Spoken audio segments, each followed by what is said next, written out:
Okay, let's unpack this. Let's do it. Today, we are diving deep into the Q3 FY26 earnings call.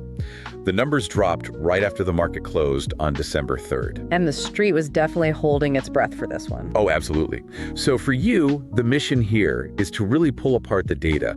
We need to see if this huge pivot they're making toward what they call Agentforce, this integrated AI and data play. If it's real. Exactly.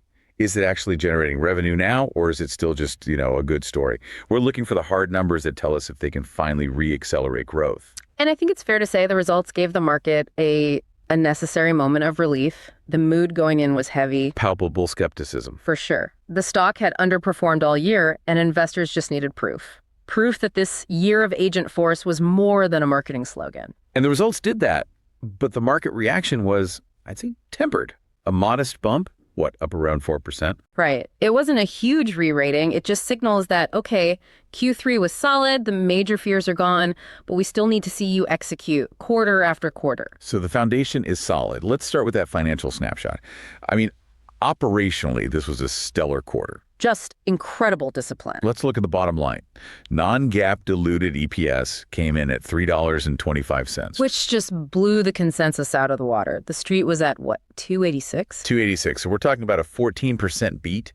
That's a loud signal. It really is. Forget the cents for a second. That kind of surprise tells you the focus on efficiency and cost discipline is flowing directly to shareholders. They're running a leaner machine. And GAAP EPS also saw a healthy jump. Hit $2.19 compared to $1.58 last year. Solid growth there, too. Revenue, though. That was a bit more of a mixed bag. Yeah, it wasn't the blowout number some might have hoped for. Right. Total revenue landed right in the middle of their range, between $10.26 and $10.3 billion. That's 9% year-over-year growth.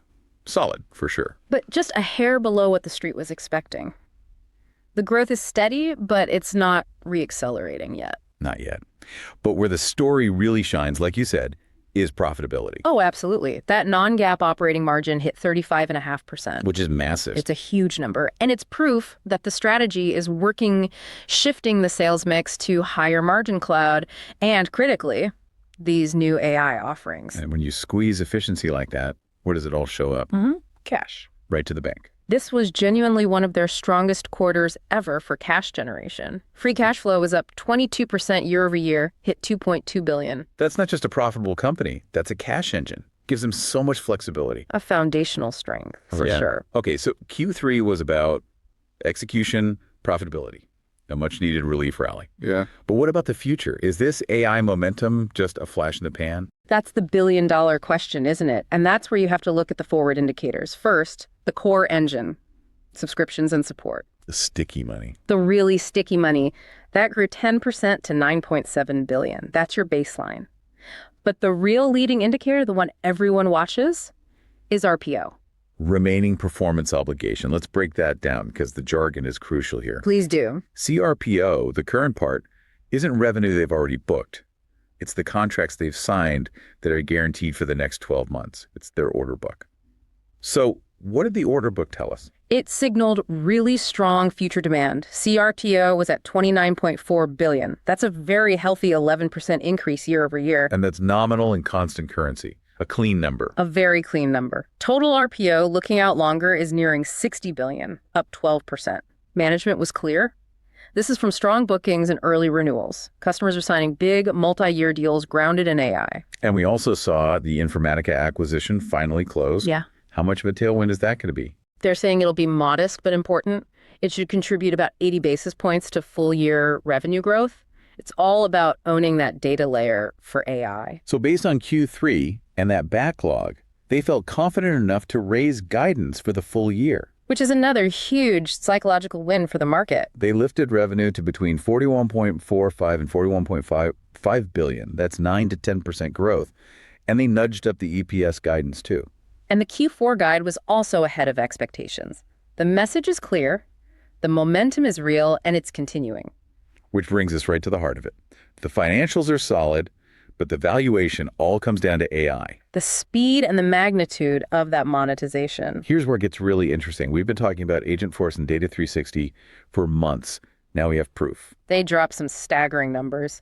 Let's start big picture. The combined ARR, that's annual recurring revenue for Agentforce plus Data 360. The really good stuff. The best stuff. It hit nearly $1.4 billion. That's up 114% year over year. These aren't just features anymore. They're becoming real standalone product lines. But the number that really made me sit up was Agentforce alone. Oh, yeah. Isolate just Agentforce AR, and you're looking at around $540 million. Which is? What's the growth on that? 330% year over year. 330%. I mean, that's just an astronomical growth story. It's genuinely incredible growth. But let's be critical for a second. 540 million ARR is still less than 1.5% of their total revenue. That is a great challenge. So is it still just a rounding error, or are we crossing a real threshold here? I think we're crossing the threshold. Yeah. Because it's the speed of adoption that matters. They give us more than just dollars. They cited 70% quarter-over-quarter growth in Agentforce accounts that are in production. So they're not just pilots. They're live, integrated, being used. Exactly. And that feeds what they call the consumption flywheel.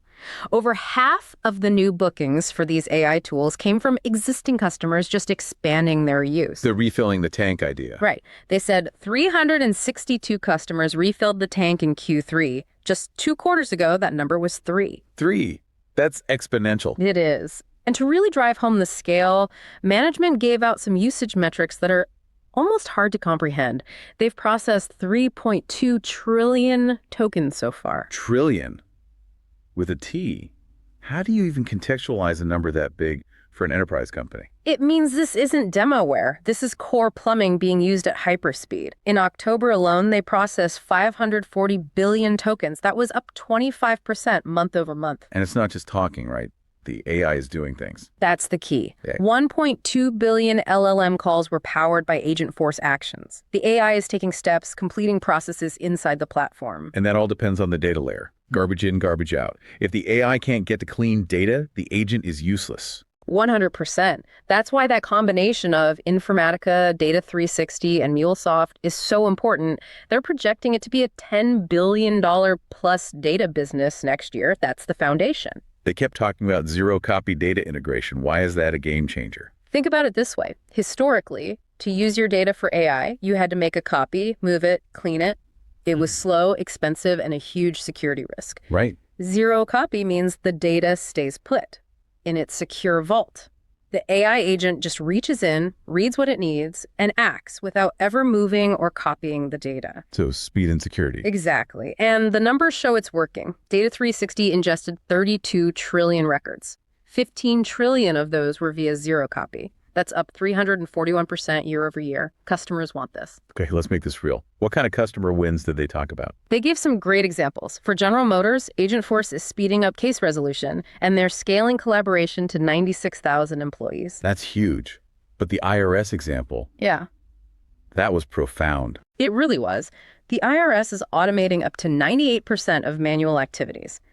They took the time to open a tax court case from 10 days down to 30 minutes. 10 days to 30 minutes. That fundamentally changes how government can operate. And you see it in key verticals, too.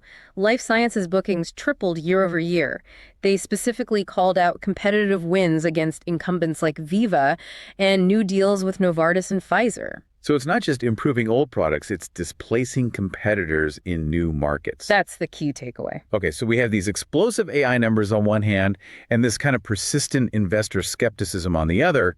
Let's tackle that skepticism head on. The big fear, especially earlier this year, was the DIY fear. The idea that companies would just build their own AI solutions. Exactly. They take an LLM from OpenAI or Google, hire some data scientists, and just cut out the platform provider. How did management push back on that? They pushed back hard. They said customers who tried that are now coming back frustrated. They realize building platform-grade AI with the security, the governance, the data integration is just too hard to do in-house. It's an integrated platform battle. It really is, and they're betting on that. They talked about a huge investment in their sales team to go capture this demand. Tell us about that.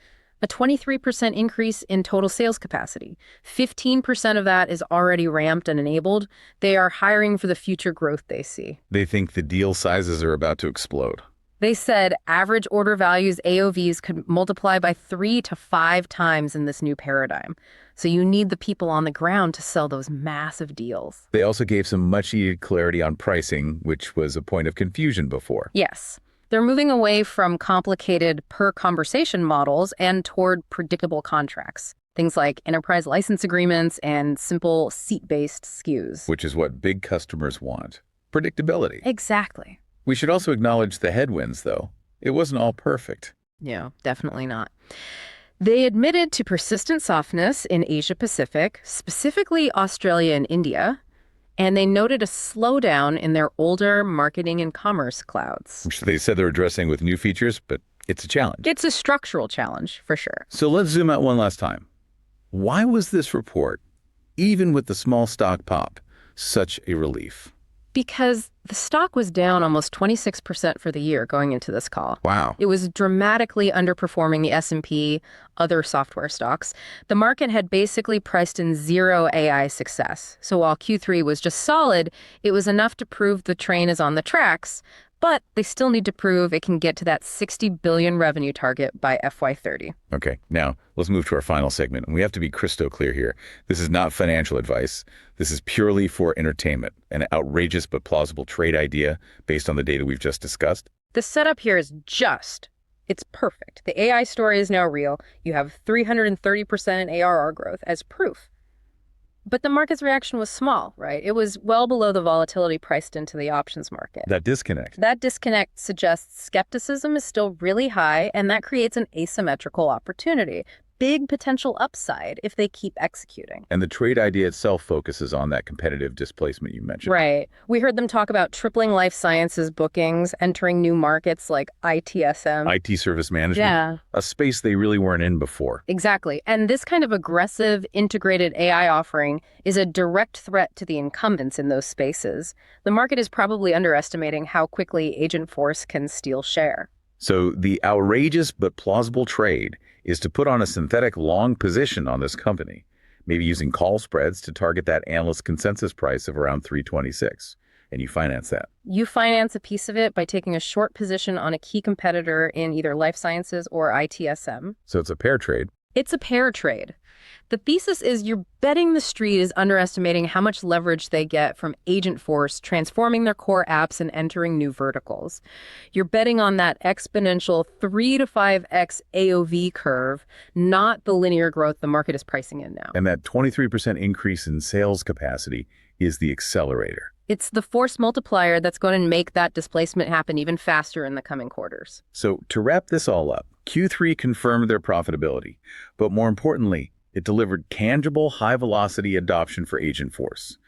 The year of Agentforce narrative is now, I think, credible. It has a foundation, which leaves us with a final provocative thought for you to chew on. Go for it. Given the massive scale we're seeing, that 3.2 trillion tokens number, the IRS example, is this the moment that changes the calculus for all of enterprise software? Are we watching incumbents who lag on integrated AI and data? Are they about to face rapid market share erosion? Very similar to what we saw with the companies that missed the initial shift to the cloud. And we all remember how quickly they were left behind. That's definitely something to explore further. Thank you for joining us for this deep dive